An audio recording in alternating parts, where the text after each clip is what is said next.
काय पाहिजे? कार्य आहे चळवळीचे, जो जो करील तयांचे.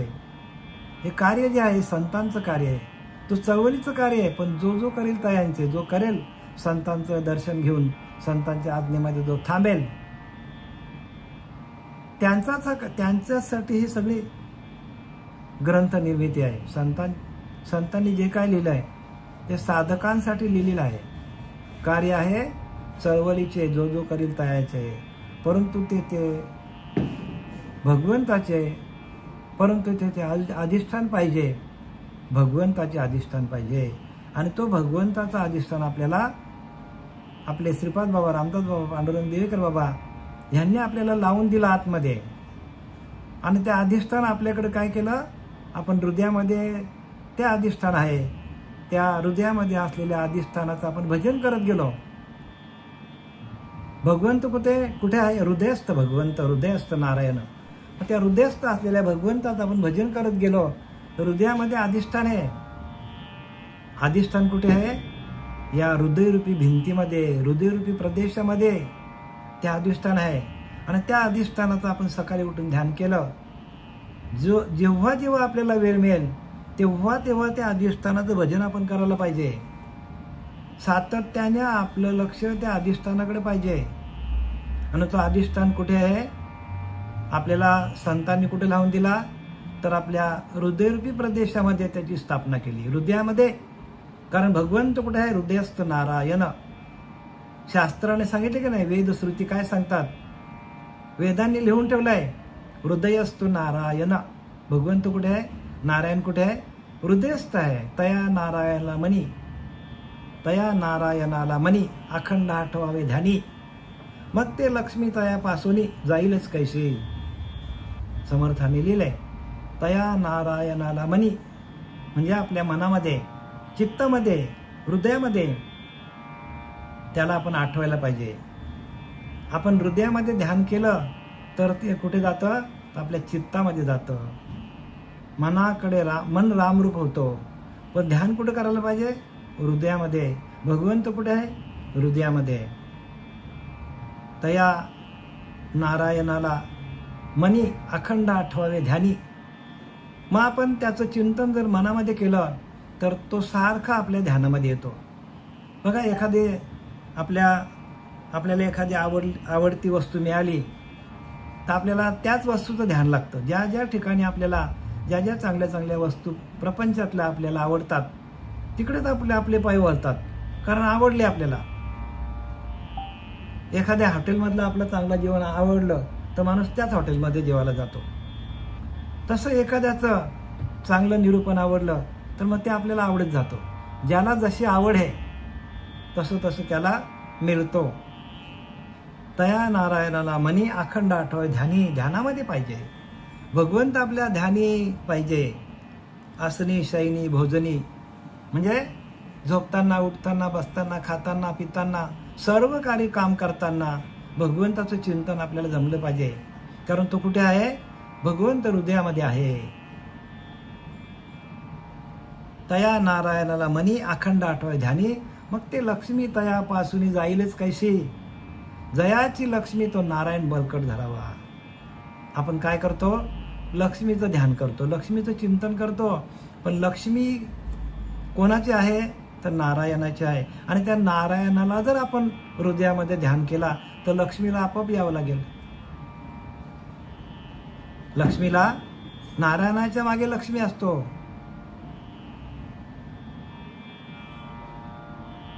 नारायणाच्या मागे आपोआप लक्ष्मी येईल. पण आपण नारायणाचं ध्यान करत नाही. ध्यान कोणाचं करायला पाहिजे? नारायणाचं.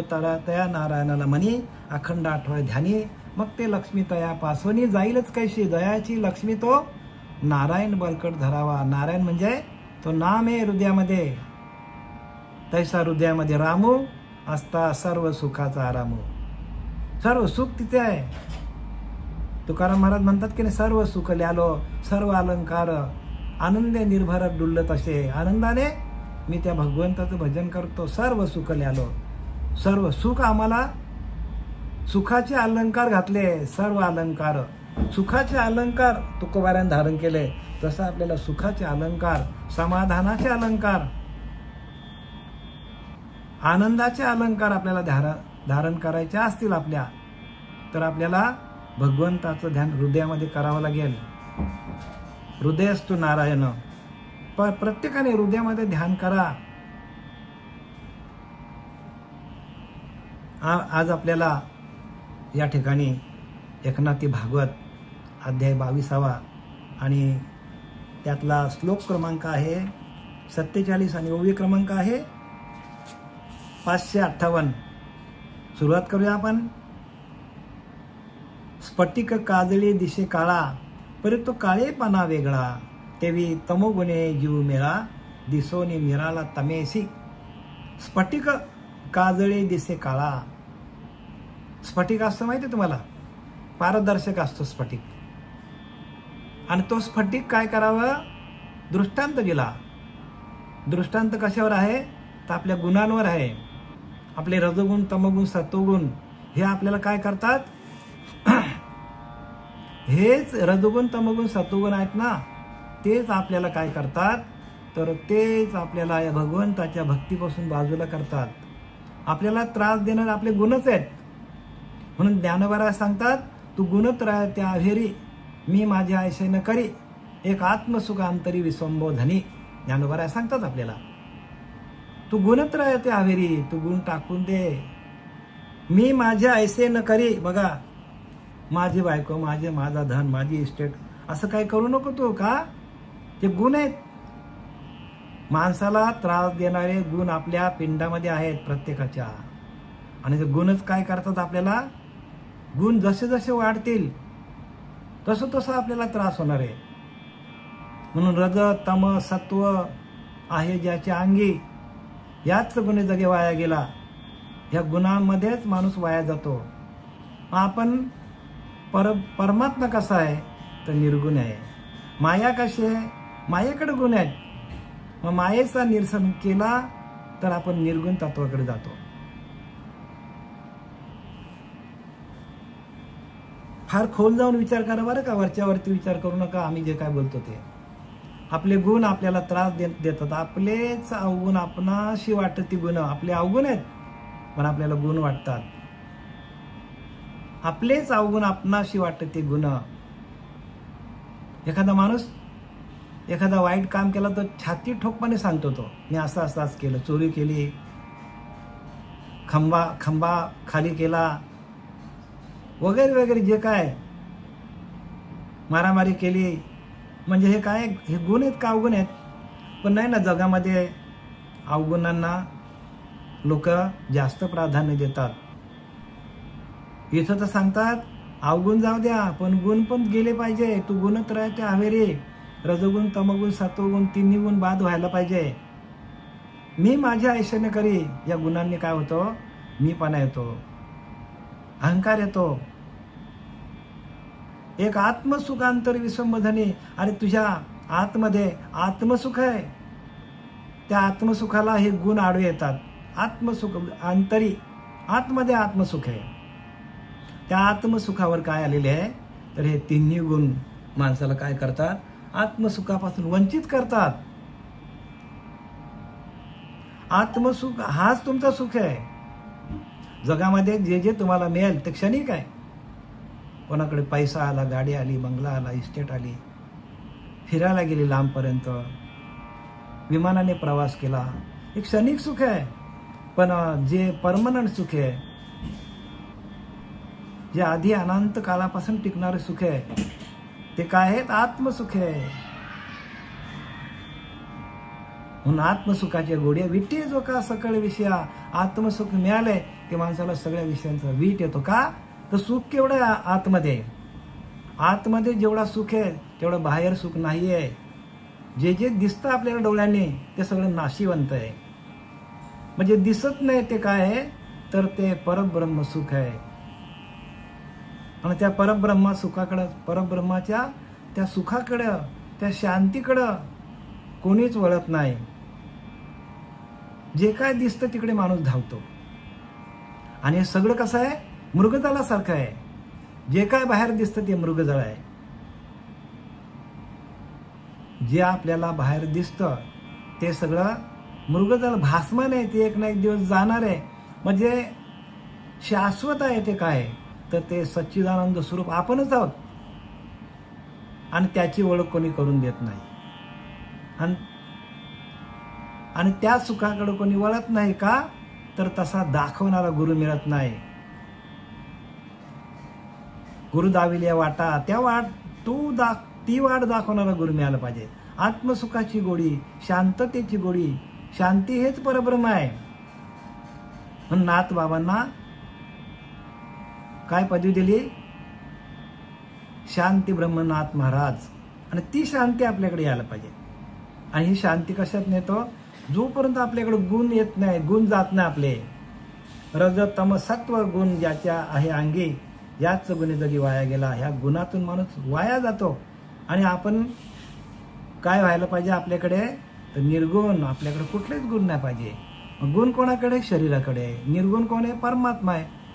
मग निर्गुणाकडे कधी जाणार आपण अजून त्या देहबुद्धीवरच आहोत आपण. ज्यावेळेला हे तिन्ही गुण जातील आपल्याकडनं, अहंकार जाईल, विषय जातील, त्यावेळेला आपल्याकडे निर्गुण तत्व आपल्याकडेच आहे. पण तो प्रगट होण्यासाठी श्री गुरुला शरण जावं लागेल, ध्यान करावं लागेल. ध्यानाच्या माध्यमातून इंद्रिय काय होतात, आपल्या आत्मसुखाकडे रममान होतात आत्मसुखामध्ये. आणि आत्मसुखामध्ये रममान झाल्यावर विषय सुख आपोआपच बाजूला होतो. म्हणून तुम्ही माझ्या ऐशेने करी एक आत्मसुखांतरी विसंबधनी. ज्ञानोबा सांगतात, स्फटिक काजळी दिशे काळा. आता त्याने उदाहरण दिला की स्फटिक आहे, स्फटिक काजळी दिसतो. आपण काजळावर ठेवला, काळ्या वस्तूवर ठेवला, तो काळा दिसतो. पण आहे कसा तो, पांढरा शुभ्र आहे, शुद्ध आहे एकदम. पण तो ज्या वस्तूवर ठेवणार ती वस्तू तशा त्या वस्तूसारखा तो दिसतो. स्फटिक कसा, आपण कुठल्याही वस्तूवर ठेवला, स्फटिक काळ्या कापडावर ठेवला तर तो काळा दिसतो. बघा, काळ्या कापडावर ठेवला तो काळा दिसतो. आणि परंतु तो काळा नसतो. तो काळा आहे का, मुळात तो काळा आहे का, स्फटिक नाही. स्फटिक कसा आहे, शुभ्र आहे. तसा जीव तमोगुणाच्या संगतीने मलिन भासला. तसं काय आहे, गुण आहे, गुण. असा जीव आहे, जीव आपला. तो जीव काय करतो, ज्या ज्या गुणांवरती जातो त्या गुणांवर तसा आपल्याला दिसतो. तो सत्व गुणात गेला तर सत्वशील दिसतो. तो रजोगुणामध्ये गेला तर रजोगुण त्याला काय करतात, प्रभावित करतात. जीव हा जीव बरं का, प्रत्येकाचा जीव हा 3 गुणांनी संपन्न आहे. मुळी देह त्रिगुणाचा, रज सत्व तमाचा. त्यामध्ये सत्वाचा उत्तम गुण, सत्वगुणे भगवत भक्ती, रजगुणे पुनरावृत्ती, तमोगुणे अधोगती पावती मानव. समर्थांनी लिहून ठेवले संपूर्ण. अभ्यास करा या गोष्टीचा. संतांनी एकदम जिथल्या तिथे सगळं आणून ठेवलेलं आहे. पण आपण घोटाळा करून ठेवले का, आपण ध्यान करत नाही, श्रीगुरूंना शरण जात नाही. श्रीगुरूंच्या समोर आपण हे ज्ञान वाचून दाखवायला पाहिजे. आपण आपल्या मताने गेलो जातो म्हणून आपला नुकसान होतो. आणि आपला एक एक क्षण आपला निघून चाललेला आयुष्यातला एक एक क्षण बर का. म्हणून नको नको मना गुंतू माया झाली, काळाला जवळी ग्रासावया. काळाची ही उडी पडे बा जेव्हा, सोडविना तुझला माये बाप. पहिल्यांदा माये बापालाच काढून टाकला. आपल्याला वाटतं आपल्याला आई वडील वाचवतील, नाही. सोडविना तुझला माये बाप, सोडविना बहीण पाठीची, सोडविना बंधू पाठीची बहीण, शेजेची कामीन दूर राहे. बघा, आपल्या जवळ असणारी आपली धर्मपत्नी पण आपल्यापासून लांब राहते. सोडविना बंधू पाठीची बहीण, शेजेची कामीन दूर राहे. सोडीना राजा, देशाचा राजा असेल, कोणी पंतप्रधान असेल, कोणी अजून कोणी असतील, मिनिस्टर असतील, ते पण आपल्याला सोडू शकत नाही. सोडीना राजा, देशीचा चौधरी, अनेक सोयरी भली भली. आपल्याला सगळे सोयरी पण सोडू शकत नाही. आपल्याला कोणीच सोडू शकत नाही. सोडविना राजा देशीचा चौधरी आणि कसोरी भले भले. मग तुम्हाला कोण सोडवेल? तुका म्हणे तुझं सोडविना एका चक्र पाणी वाचून या. मग तुकाराम महाराज सांगतात की तुम्हाला सोडवणारा चक्र पाणी म्हणजे तुमच्या आतमध्ये असलेला तो परमात्माच तुम्हाला सोडू शकतो. आपल्या अंतःकरणामध्ये असलेला तो भगवंतच आपल्याला सोडू शकतो. स्फटिक काजळी दिसते काळा. स्फटिक कसा आहे? काळा आहे. स्फटिक काळा आहे का? नाही. स्फटिक कसा आहे? स्वच्छ आहे. पण तो काळ्या कपड्यावर ठेवला काळा दिसतो. आणि तसाच जीव काय करतो? तमोगुणाच्या संगतीने, म्हणजे तमोगुण काय करतो? तर तमोगुण राक्षसी आहे. तमोगुण राक्षसी, सत्वगुणा ते ग्रासी, सत्वगुणाला खाऊन टाकतो आणि आपल्याकडे काय करतो? आपल्या अंतःकरणामध्ये मलिनता आणतो, आळस आणतो, नको ते अन्न भक्षण करायला सांगतो आपल्याला तमोगुण. म्हणून तमोगुण राक्षसी लिहिलंय. मग तमोगुण काय करतो? आपल्याला राक्षसी वृत्ती, आपल्या जीवाला राक्षस बनवतो. जसा स्फटिक त्या काळ्या रंगात गेला की काळा होतो, सरडा कसा सरडा रंग बदलतो, तशी आपली वृत्ती रंग बदलतो. सरडा काय करतो की जैसे जैसे घडे संग तैसे तैसे गुहराचे रंग येणे करता उत्तम मार्ग शोधून पाहावा, संत रामदासाने लिहिले. जैसे जैसे घडे संग, जसं जसं आपल्याला त्या वृत्तीला तमगुणाचा संग घडला तर तमगुणासारखे राक्षस होते. रजगुणाचा संग घडला आपल्याला तर ती रजगुणासारखी वाटते. आणि सत्वगुणाचा संग जर घडला आपल्याला तर आपल्याला संतांची संगत लागते, भजनाची संगत लागते, पूजेची संगत लागते सत्वगुणातून. जैसे जैसे घडे संग तैसे तैसे गुहराचे, गुहर म्हणजे सरडा. सरडा बघा, ज्या मातीत गेला तांबड्या तर तांबडा दिसतो, पिवळ्या मातीत गेला तर पिवळा दिसतो, हरवळीमध्ये गेला हिरवा दिसतो. तसं सरडा रंग बदलतो. तसं आपली वृत्ती काय करते? तर वृत्ती तमगुणातून असते तर तसा होते, राक्षसी होते. सत्वगुण करते कधी वृत्ती, कधी कधी बघा एकदम सत्वशील माणूस असं वाटतो हिलाही भारी माणूस आहे, सत्वगुणाने संपन्न आहे, चांगला बोलेल, आपल्याशी गोड गोड बोलेल. आणि एखादा प्रसंग आला, व्यवहार आला तर लगेच आपल्यावर काय करतो? तो लगेच आपल्याला तो वैतागतो, आपल्यावर चढून बसतो. का? लगेच तमोगुण येतो. तसे आपला जीव काय करतो? समर्थांनी तर भगवंताने उद्धवाला हेच सांगितलंय की त्या वृत्तीला जसं जसं संग लागेल तसं तसं ती काय करते? तसं तसं आपला कलर बदलवतो. बघा, सकाळी माणूस कसा असतो? तर सत्वशील असतो. दुपार झाले की लगेच त्याचं काय होतं? त्याला पैसा कमाला जा, अजून काय करा, वाकडे तिकडे धंदा करा. आणि काय करतो? त्याचा रजोगुण वाढतो आणि संध्याकाळी बारमध्ये जातो, तमगुण, डिम लाईटमध्ये. अशी माणसाची वृत्ती आहे. दिवसातून 3 वेळेला माणूस सरड्यासारखा कलर बदलवतो. म्हणजे गुण आहेत ना, ते गुण माणसाला त्रास देणार. हे गुणच म्हणून रज तम सत्व आहे ज्याच्या अंगी, ह्याच गुण जगी हे गुण आहेत ना आपले, हे आपल्याला वायाला घालवतात. म्हणून आपण निर्गुण व्हायला पाहिजे. कुठलाच गुण नाही. आणि निर्गुण होण्यासाठी काय करावं लागेल आपल्याला? तर तो पण उपाय सांगतो तुम्हाला, मी इथं लिहिला नाही पण सांगतो. निर्गुण होण्यासाठी आपल्याला ध्यान करावं लागेल, आत्मचिंतन करावं लागेल, त्या नारायणाला आठवायला लागेल. नारायण कुठे आहे? हृदयामध्ये. आणि त्या हृदयातल्या भगवंताची आपण भक्ती केली, भजन केला तर हे गुण आपल्याकडे कुठलेच येत नाही. कारण तो हृदयातला भगवंत निर्गुण आहे, निराकार आहे. त्याच्याकडे कुठलाच आकार नाही. आकार देहाला आहे, त्या चैतन्याला आकार नाही. चैतन्याकडे कुठलेच गुण नाही. भगवंत कसा आहे? चैतन्य स्वरूप आहे. आणि ते चैतन्य आपल्याकडे आहे, प्रत्येकाच्याकडे चैतन्य आहे. आणि ते चैतन्य आपल्याला चालवतो. चैतन्य काय करतो? चैतन्यच आपला परमात्मा आहे. पण त्या चैतन्याची ओळख देणार कोण तुम्हाला?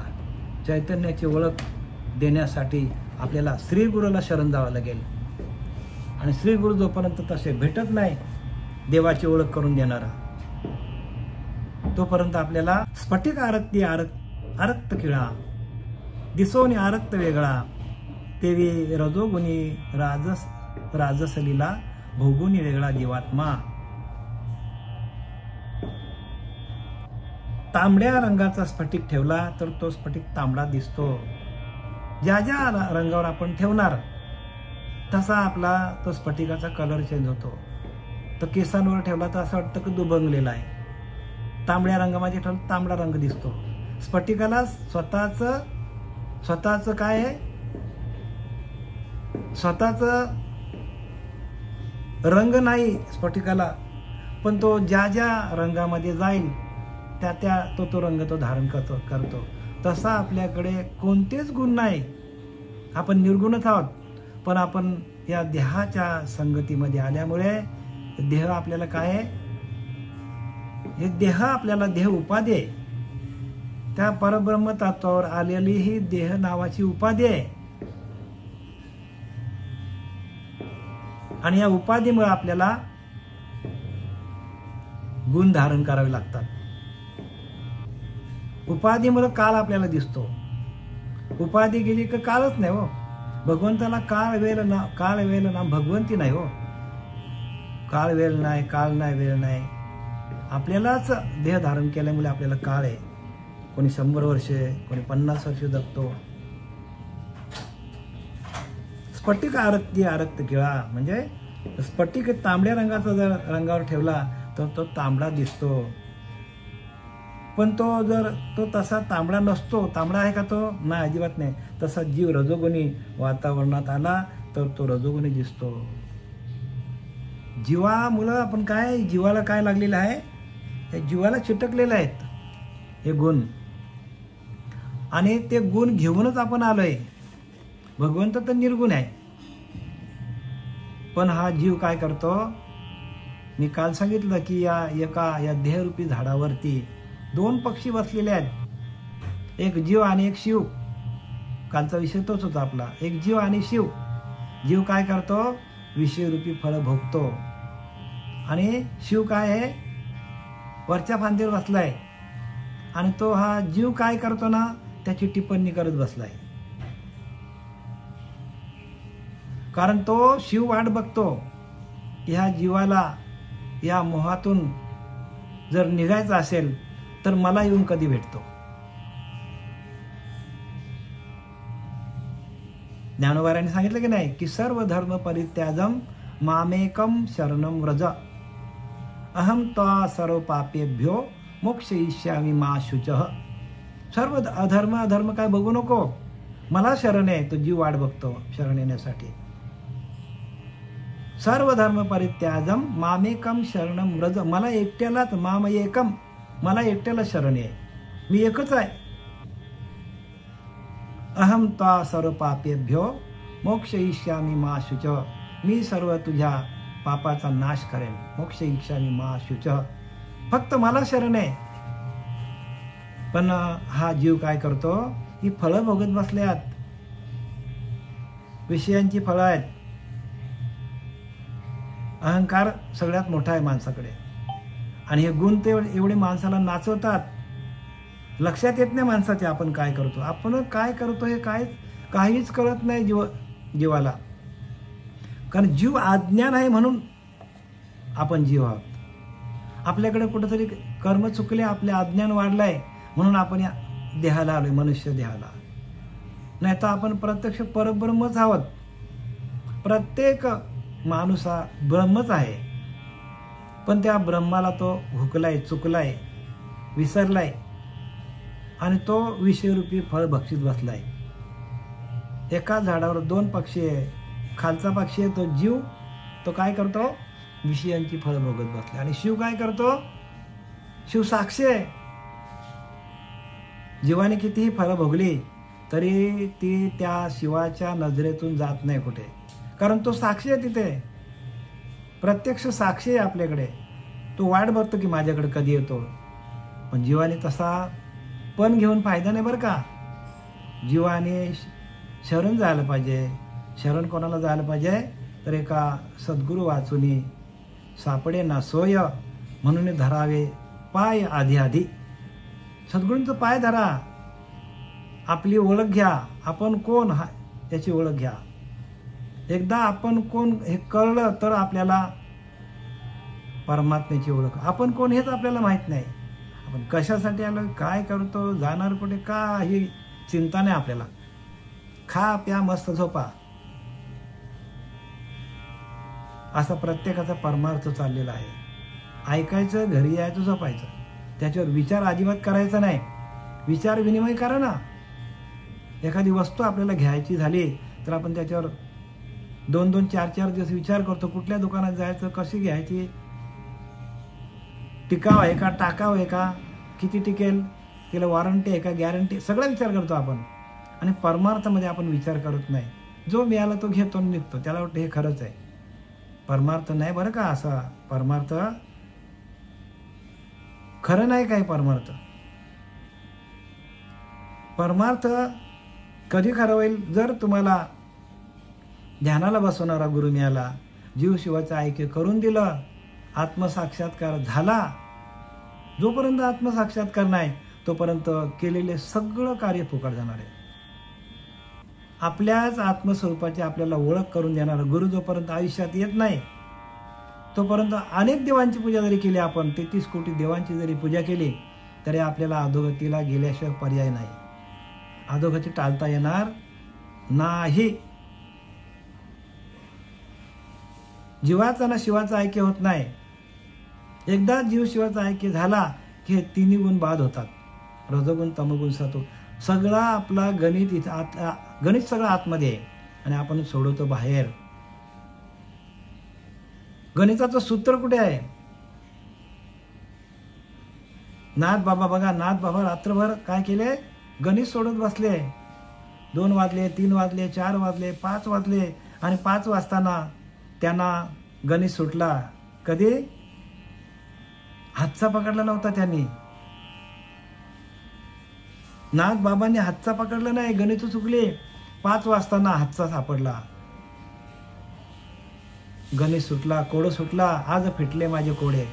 तसा आपल्याला नाथ बाबांना हातचा सापडला म्हणजे काय?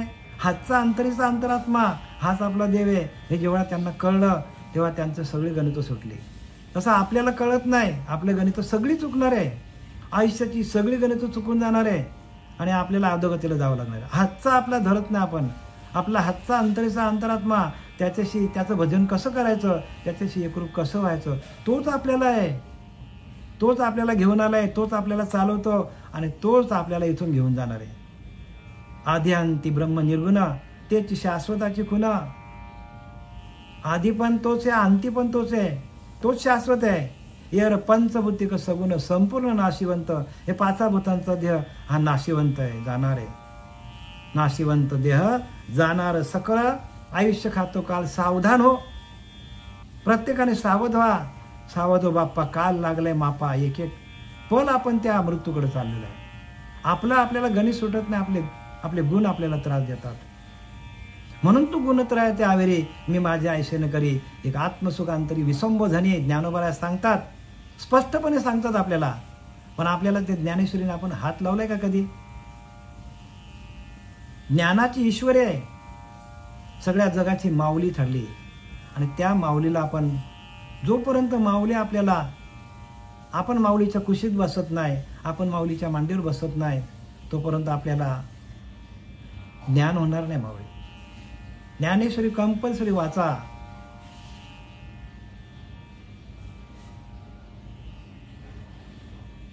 समर्थ रामदासाने लिहिलंय, वय 10 कोटा आपण नृपती वृद्ध तयास सॅल्यूट मारते. हे कोणाबद्दल लिहिलं? ज्ञानोबाराबद्दल लिहिले बरं का. आपल्या ज्ञानोबाराबद्दल लिहिले. कोणी? रामदास स्वामींनी लिहिलंय. ज्ञानोबाराबद्दल लिहिलंय. ज्ञानेश्वर महाराजांबद्दल लिहिलंय. वय 10 कोटा पण नृपती. लहान आहे पण राजा आहे हो. सगळ्या योगी लोकांचा राजा, योगियांची माऊली.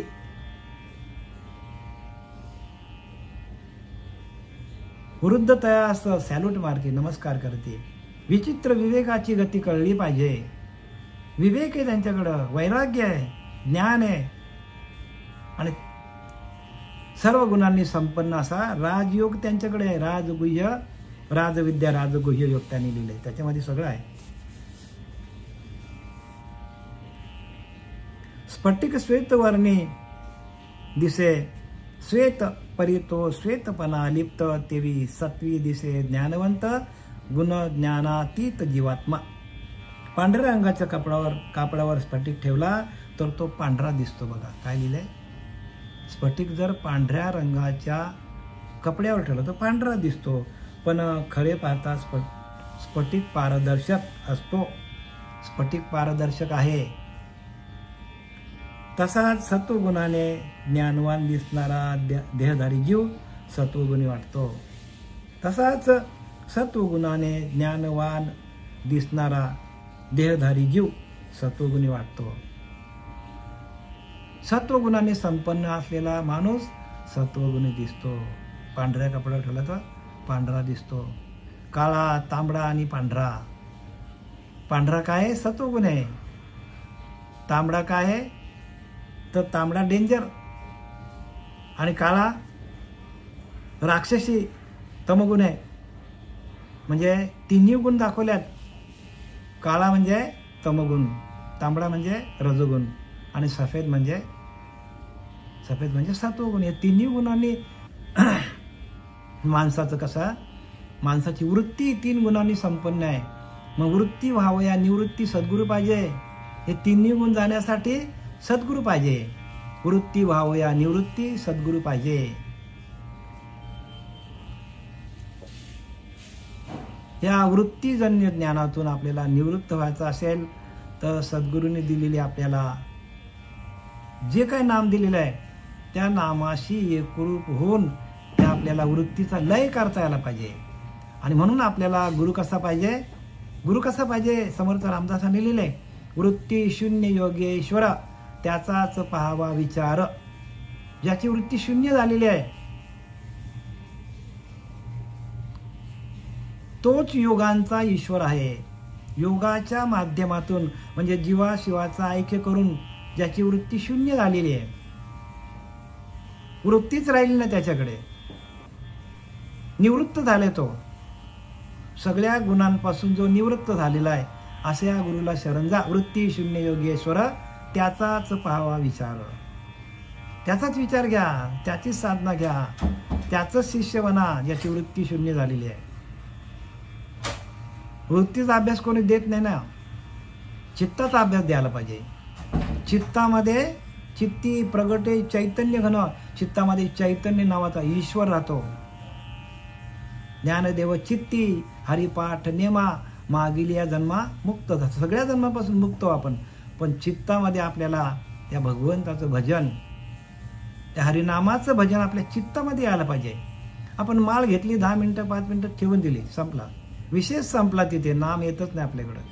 त्या माळेबरोबर आपला नामस्मरण पण गेला तिथेच माळेकडं.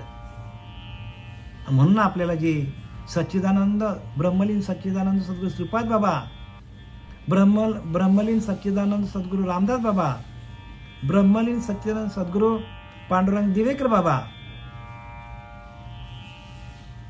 सच्चिदानंद सद्गुरू शांतामाई, ही जी मालिका आहे जी आनंद संप्रदायाची, या मालिकेच्या माध्यमातून आपल्याला जे काय आपल्याला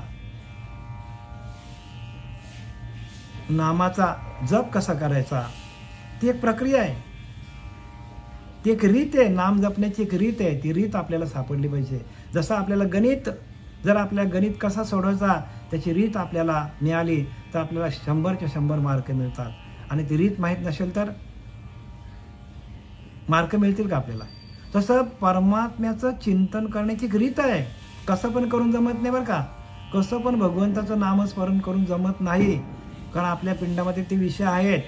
आपलं अंतःकरण मलिन आहे, अशुद्ध आहे. आपलं अंतःकरण मलिनता आपल्याकडे, जोपर्यंत अंतःकरणाची मलिनता जात नाही तोपर्यंत आपल्याकडे नाम प्रगट होणार नाही. किती पण नामस्मरण केलं तरी ते वाया जाणार आहे.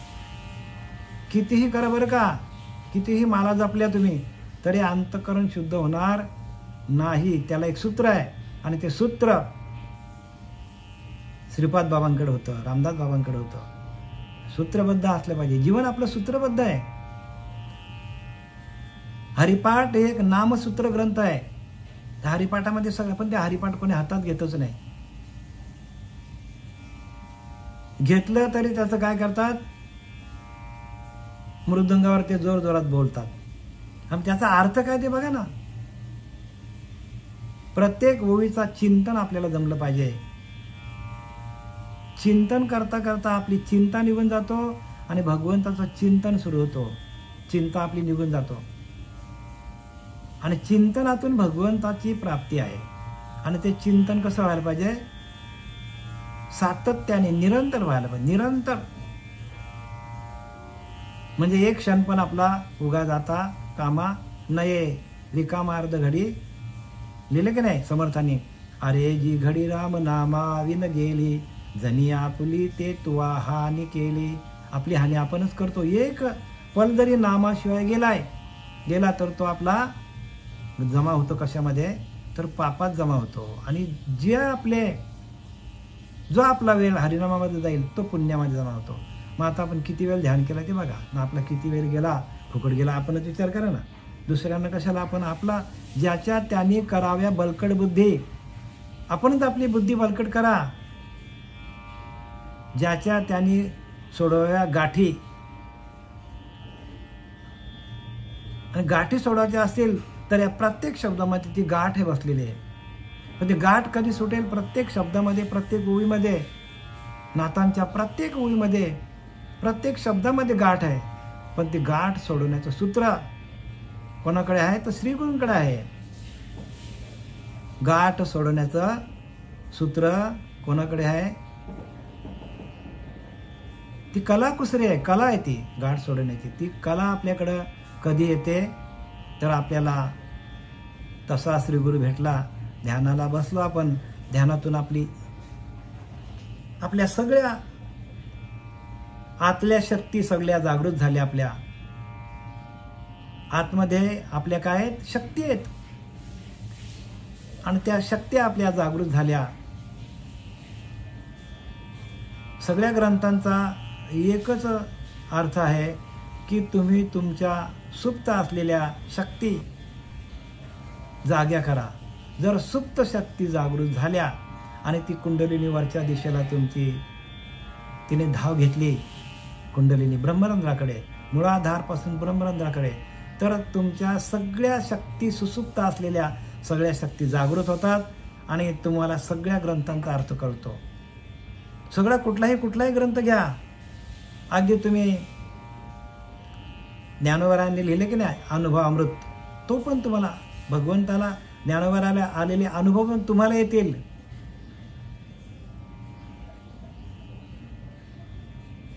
संतांसारखं व्हावं लागेल तर आपल्याला या ग्रंथांचा अर्थ कळेल.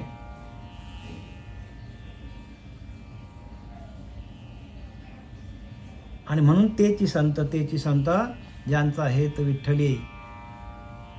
म्हणून त्यानं म्हटलंय की तेच संत ज्यांचा अखंड विठ्ठल विठ्ठल विठ्ठल विठ्ठल नामस्मरण चालू आहे.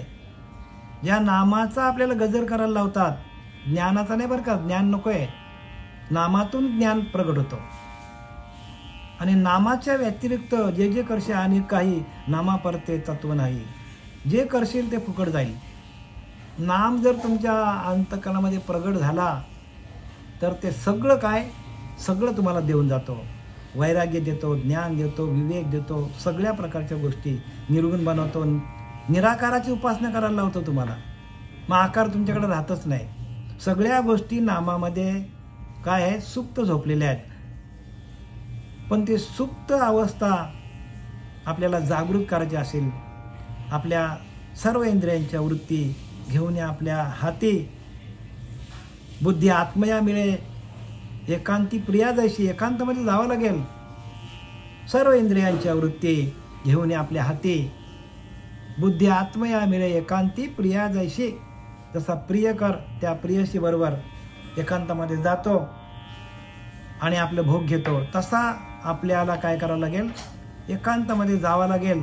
आणि आपल्या सगळ्या इंद्रियांच्या वृत्ती एका आत्मतत्वाकडं, एका आत्मदेवाकडं आपल्याला आणून आपल्याला त्या भजनाच्या माध्यमातून भगवंताचं भजन करता यायला लागेल आपल्याला.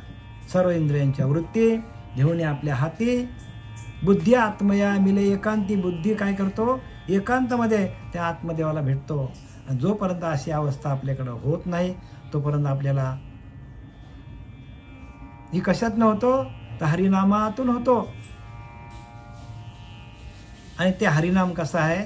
तो दुर्लभ आहे, पण तसा गुरु भेटला तर तो आपल्याला सुलभ आहे. सहज आहे बरं का.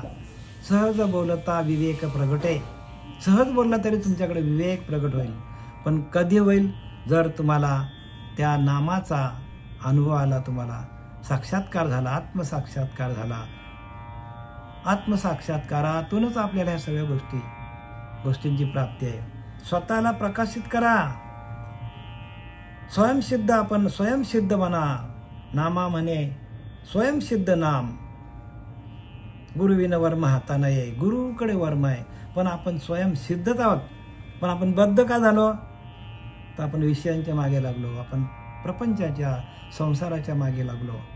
मग आपण सिद्ध, जर आपल्याला सिद्ध भेटला तर आपला बद्धपणा निघून जाईल. म्हणून सिद्ध कोण आहे? सिद्ध पुरुष जे आहेत त्या सिद्ध पुरुषांना भेटा. पाठी येणे महर्षी आले, साधकाचे सिद्ध झाले. ब्रह्मविद थोरावले येणेची पंथे ज्ञानोबरा सांगतात. पाठी येणे महर्षी आले, साधकाचे सिद्ध झाले. तुमच्यासारखे साधक होते, पण साधना करता करता करता करता श्रीगुरूंचा आशीर्वाद घेऊन सिद्ध झाले पुरुष. प्रत्येक जे आपल्याला संत दिसतात त्यांनी काय केलं? तर नामाला बसले, नाम घेतला श्रीगुरूंकडून, ध्यान केलं, ते प्रगट केलं आणि साधक होते, पण सिद्ध अवस्थेला गेले. तसं आपण साधक आहोत, पण ध्यान करता करता आपल्याला आपणच स्वयंसिद्ध आहोत हे आपल्याला त्याची अनुभूती येईल. आपल्याला ह्या 3-4 वेळा ज्या वाचल्याने त्या संपूर्ण गुणांवर होत्या आणि ते गुण आपल्याला त्रास देतात. आणि त्या गुणांना घालवण्यासाठी मी तुम्हाला 1 तास निरूपण दिलं. आपलं गुण कधी जातील? ज्या दिवशी आपले गुण जातील त्या दिवशी आपल्याकडे शांती येईल. आपण निर्गुण व्हावं. आपणच निर्गुण आहोत.